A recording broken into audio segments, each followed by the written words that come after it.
Hey guys, and welcome to the Battle of the Titans as Desert Fox of the Sith clan brings the Lizardmen and a very angry Dread Saurian up against Skrulk Bathwater Drinker and his High Elf forces equipped with a fully functional battle dragon. So should be some good stuff indeed. Let's have a quick run through of this Lizardman build. Now it looks like on either flanks we do have Skink cohort with javelins. They are chevron up as well. Pretty nifty tool to take against the High Elves. Good at getting around the back line and doing some general harass. We have red crested skinks in the centre pocket, including the cohort of Sotek, who not only have a really badass colour scheme as well as some gigantic mauls, they also have some really nifty abilities. The Refuse to Die and Unbreakable makes them a very sticky unit in the centre pocket. So we have two gigantic dinos in the back lines here. We have Lord Mazdamundi on Zlak himself, looking particularly fine today. Coming in with Ruination of Cities and Banishment, which is really good tools for the Lizardmen. Can drop on Archer back line and try and harass them to protect the big dinos. That's one of the main ways High Elves deal with the nasty thick hides of the dinosaurs, is by shooting them. So use these to counter. We do have Shield of the Old Ones, Apotheosis, Harmonic Convergence, as well as a Net of Amantok, and the Sunburst Standard, giving that 12% missile resistance and 9 melee defense, also to this Feral Dread Saurian if it does indeed stay nearby. Now, the Feral Dread Saurian is pretty good. It does lack leadership, coming in with just 68 there, and that is buffed up by nearby allies and leadership. But, you know, overall can pack a massive punch, and the High Elves do tend to struggle at taking down large threats, unless it's with kind of mass archer fire in general. It looks like we have a couple units of Cold One Riders as well. One on this right-hand flank. And was there another on the left? There is indeed. Cold One Riders, once again, can be good at pushing into the back line, shutting down the Archer Corps, and allowing the big dinos to do the heavy lifting. We do have some Pterodon Riders as well. Looks like no regiment of renowned, but still, Pterodon Riders, once again, good with their rock drops and harassment of the back line. So it looks like, for the most part, it is going to be trying to take off the long-range firepower of the High Elves, and then grinding them down with the big old dinos. We also have some Skink skirmishers in the front vanguard for a little bit of harass.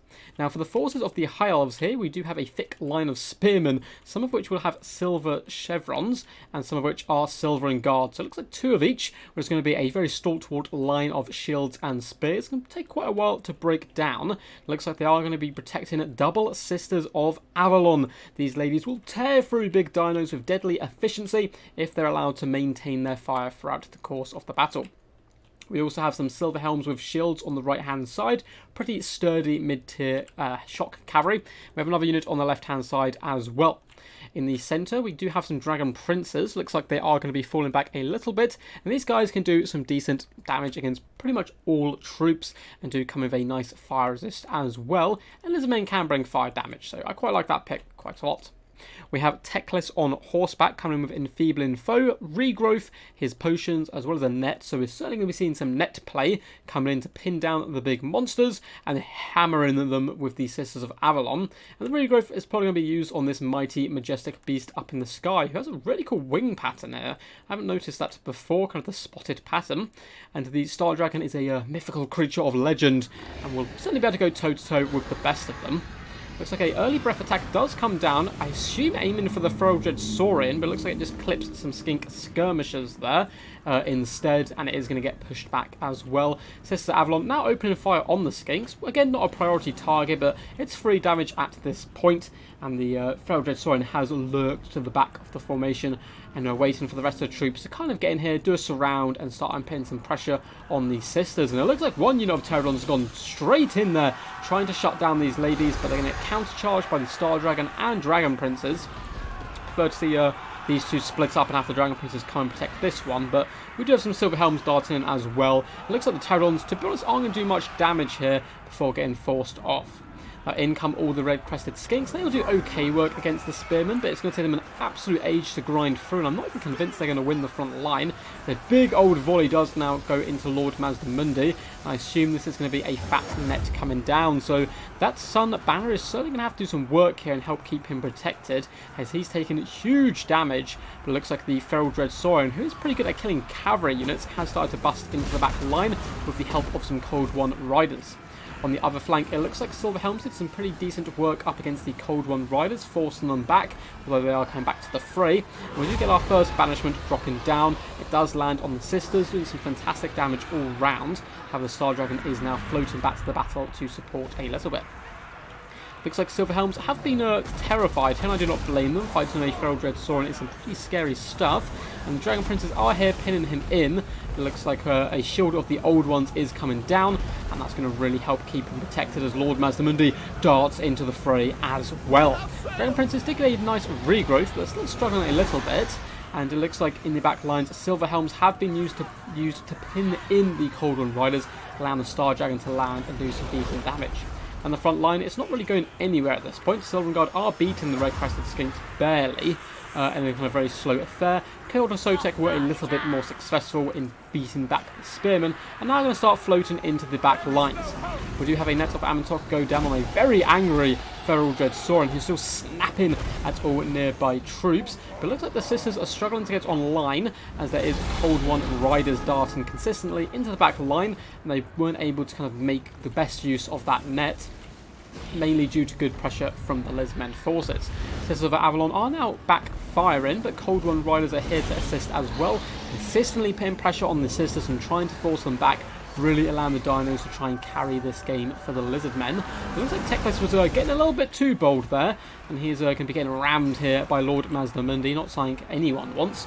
And it looks like the Dragon Princes have been caught up as well. Cohort of Sotek have decent AP, so pinning them in on the Knights and slowly dragging them down is certainly a good way to go.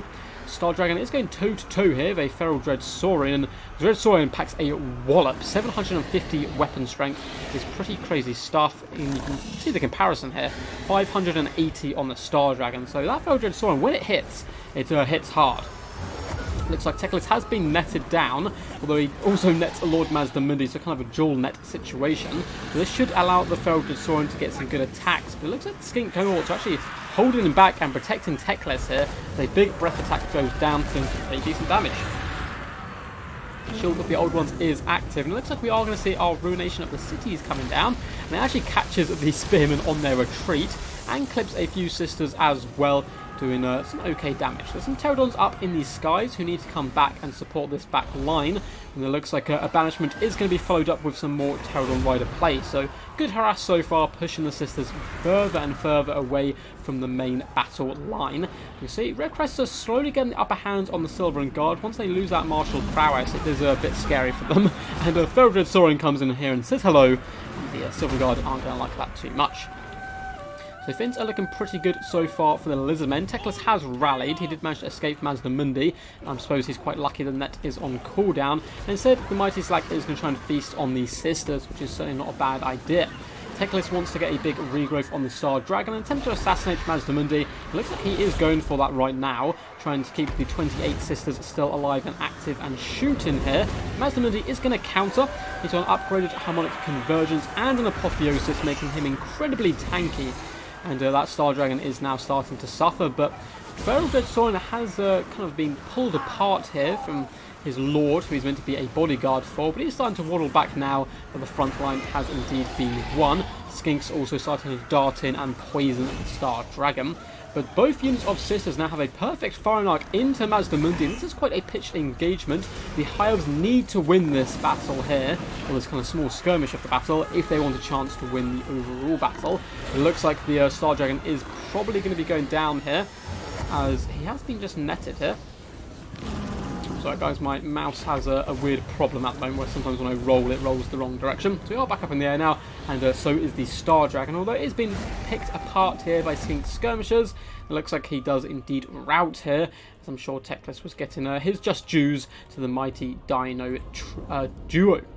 It looks like he's running for the hills there, trying to outpace some Skink skirmishers, so very well played, and certainly a Pyrrhic victory, quite a close game indeed. And I love to see the Dread Saurian in action. Triple bronze chevron at the end point. Now he is very good at taking down cavalry units in particular, and going toe-to-toe with big beasties, he can certainly lift his weight. So going for a full Skink build, mixed in with one or two big dinos and mobile elements, is certainly a good tactic up against the High Elves. Little me me with the Dread Saurian. I think a Carnosaur is probably better, but it certainly can work. And here it was one of the big MVPs alongside Papa Zlak.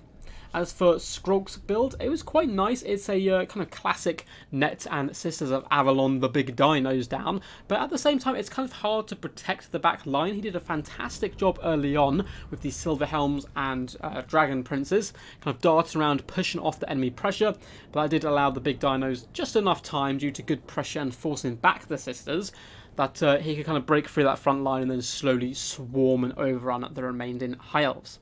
And guys, I hope you did enjoy. If you did, feel free to give the video a big old thumbs up, and feel free to subscribe for more Total War Warhammer content. Apologies for the weird camera angles now and again. For some reason my mouse wheel has broken, so I need to order a new mouse probably on payday. As it's, when I scroll up, sometimes it continues to scroll down, which is incredibly infuriating. But hopefully it was still some good views all round. Massive shout out to Desert Fox for sending this one in via my Discord. You can find a link in the description down below if you want to send in your own replays via Discord, as well as other links to support the channel. Anyway guys, until next time, peace, and as always, stay awesome.